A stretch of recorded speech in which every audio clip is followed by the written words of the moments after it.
Hello guys, आप सभी का स्वागत है मेरे चैनल क्यों स्टडी क्लासेस में। और आज हम बात करेंगे characteristics of business organisation, components of business organisation and inter relationship between trade commerce and industry के बारे में।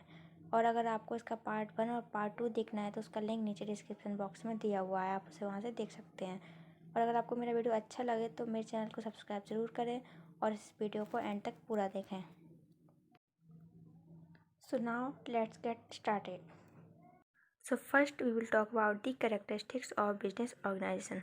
The first characteristics of business organization is facilitated administration.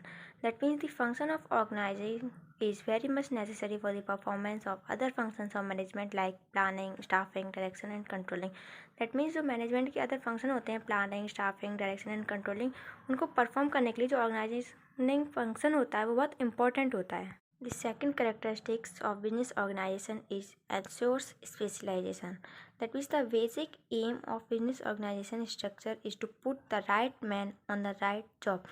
That means जो organization structure का जो main aim होता है वो ये होता है कि right person को right job पे रखा जाए। ये नहीं कि किसी को किसी चीज़ की knowledge है और उसको किसी काम में रख दिया गया है। Specialization involve allocation of work among workers on the basis of their qualification, talents and aptitude.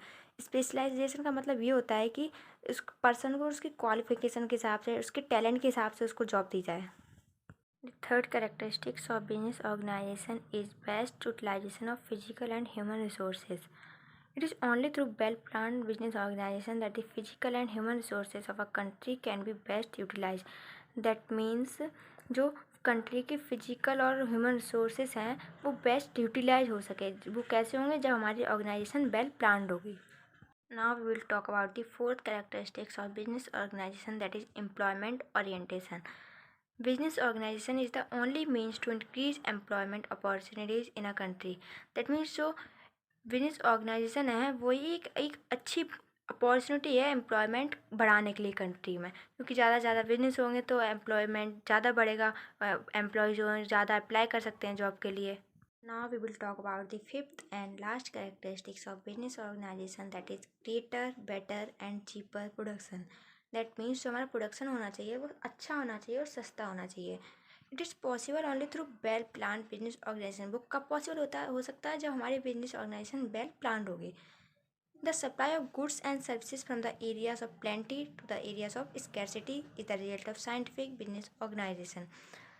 जहाँ पे जिस एरिया में गुड्स एंड सर्विसेज ज़्यादा हैं वहाँ से सप्लाई किए जाएंगे जहाँ पे गुड्स एंड सर्विसेज जिस एरिया में कम है, तो ही वो एक अच्छा और सस्ता प्रोडक्शन कर पाएंगे. Now we will talk about the components of business organization. Business activities are classified into two broad categories, that is first one is industry and second one is commerce. So first we will talk about the industry. The term industry is used to refer to the process by which useful things are extracted from the environment and transformed, processed, fabricated and multiplied into other products. जो industry होता है वो एक ऐसी process होती है जो कि इन्वायरमेंट से यूज़फुल थिंग्स एक्सट्रैक्ट करती है और उसमें प्रोसेस की जाती है और उसको एक अच्छे प्रोडक्ट में कन्वर्ट की जाती है. The industry are also subdivided into four broad types. The first one is extractive industry, second one is genetic industries, third one is construction industries, and fourth and last one is manufacturing industries. Now we will talk about the first industry, that is extractive industries. These industries extract, draw out or raise their product from earth, water और air. एक ऐसी तरह की industries होती हैं जो अपना product अर्थ, water और एयर से एक्सट्रैक्ट करती हैं.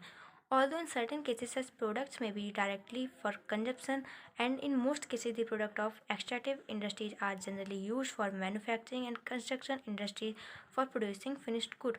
Some cases में ऐसा होता है कि हम जो goods एक्सट्रैक्ट करते हैं एयर, वाटर और अर्थ से वो हम डायरेक्टली कंज्यूम कर सकते हैं. और सम केसेस में ऐसा होता है कि वो पहले मैन्युफैक्चरिंग प्रोसेस के लिए जाते हैं, फिर कंस्ट्रक्शन होता है, फिर फाइनली वो फिनिश गुड्स में कन्वर्ट होता है. और जो उनके सम एग्जाम्पल्स हैं ऐसे टाइप की इंडस्ट्रीज़ के वो हैं agriculture, mining, fishing. Now we will talk about the second type of industries, that is genetic industries. These industries are engaged in breeding and multiplying certain species of plants and animal. एक ऐसी तरह की industries होती हैं जो plants and animal की breeding और उनकी स्पीसीज को मल्टीप्लाई करने में एंगेज रहती हैं. सम एग्जाम्पल्स हैं इस टाइप की इंडस्ट्रीज के, जो हैं poultry farming, cattle breeding, sapling. Now we will talk about the third type of industry, that is construction industry. The industries engaged in the construction, जो एक ऐसी प्रकार की इंडस्ट्रीज होती हैं जो कि कंस्ट्रक्शन में इंगेज रहती हैं.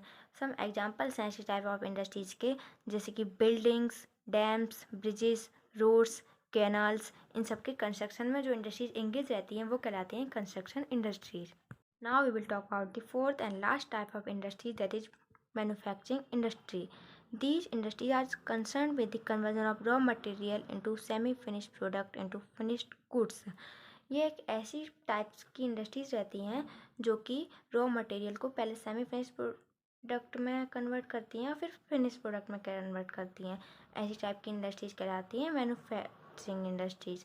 These are again subdivided into following types. The types of manufacturing industries is, first one is analytic, second one is synthetical, third one is processing, and fourth and last one is assembling. So first we will talk about the first type of manufacturing industries, that is analytical.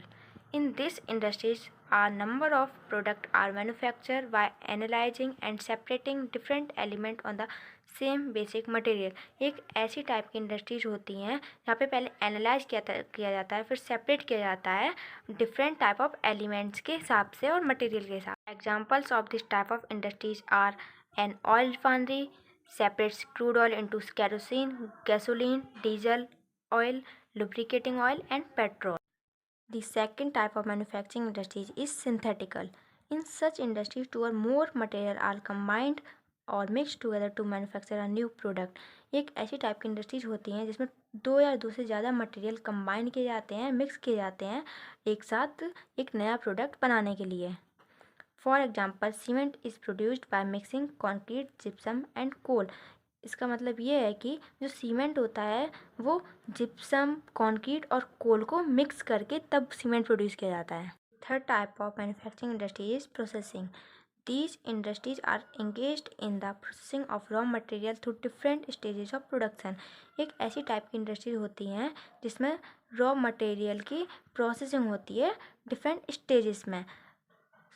Some examples of this type of industries is textile, sugar and iron and steel industries. Fourth and last type of manufacturing industries is assembling. Here various components or parts are brought together to produce a finished product. इस industries में ऐसा होता है कि बहुत सारे components होते हैं और पार्ट्स होते हैं, वो एक साथ मिक्स किए जाते हैं, लाए जाते हैं एक फिनिश प्रोडक्ट प्रोड्यूस करने के लिए. इसका एग्जांपल है manufacturing to bicycle, radio, television, watches, automobiles and etc. Now we will talk about the commerce. What is commerce? All activities which help directly or indirectly in distribution of goods to final consumer.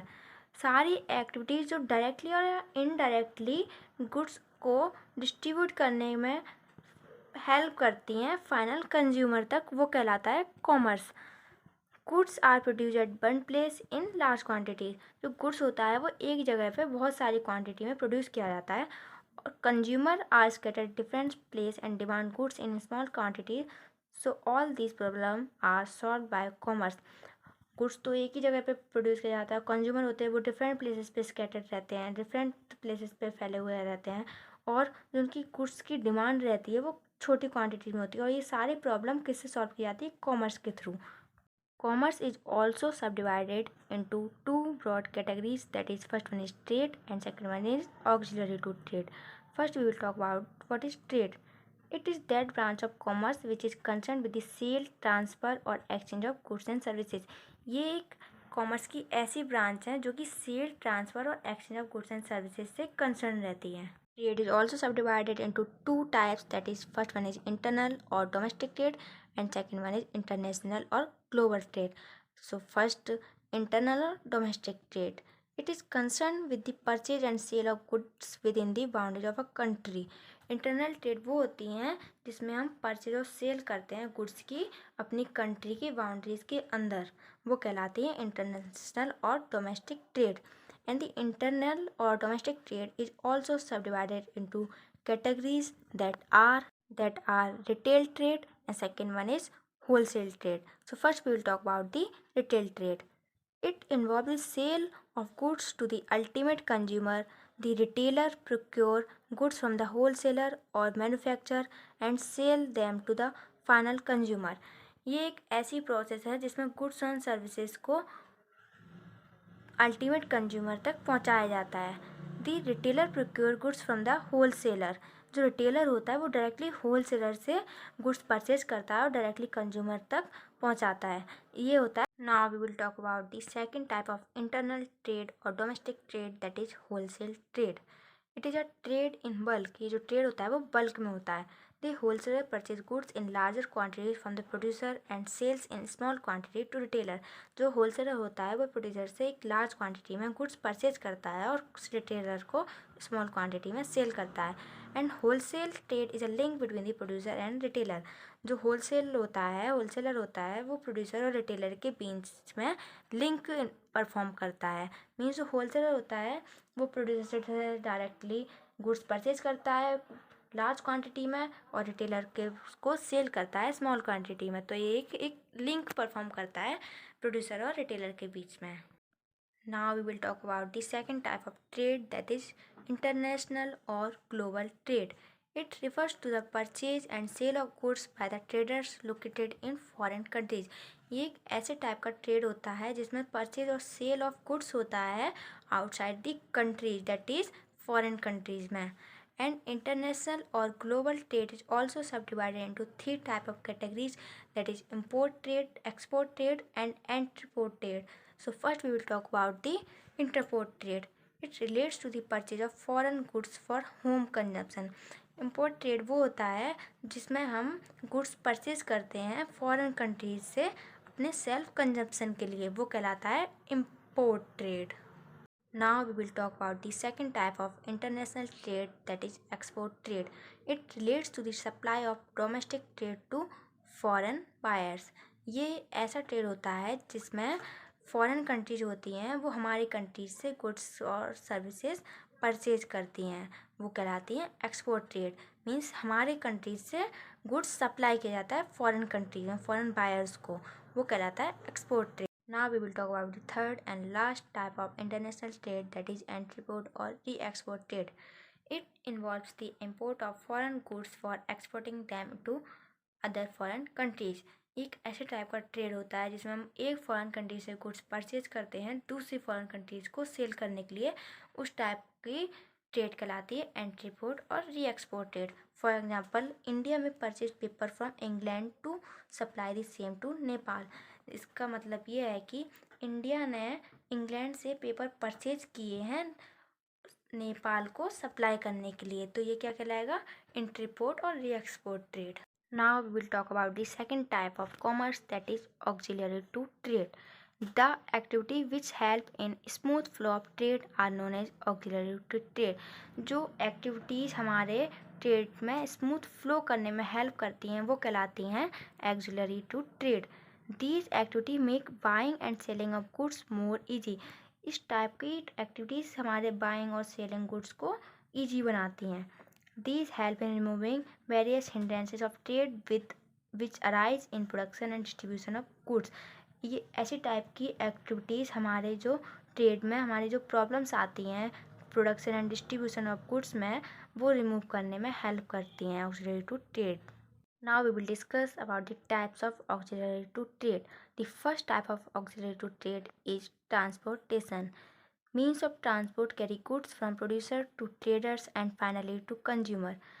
जो means of transport होता है वो goods carry करता है producer से, फिर trader से and finally consumer तक. And it bridges the geographical distance and perform a useful function in commerce. ये जो जोग्राफिकल डिस्टेंस होता है वो कवर करने में हेल्प करता है. Second type of auxiliary to trade is where housing.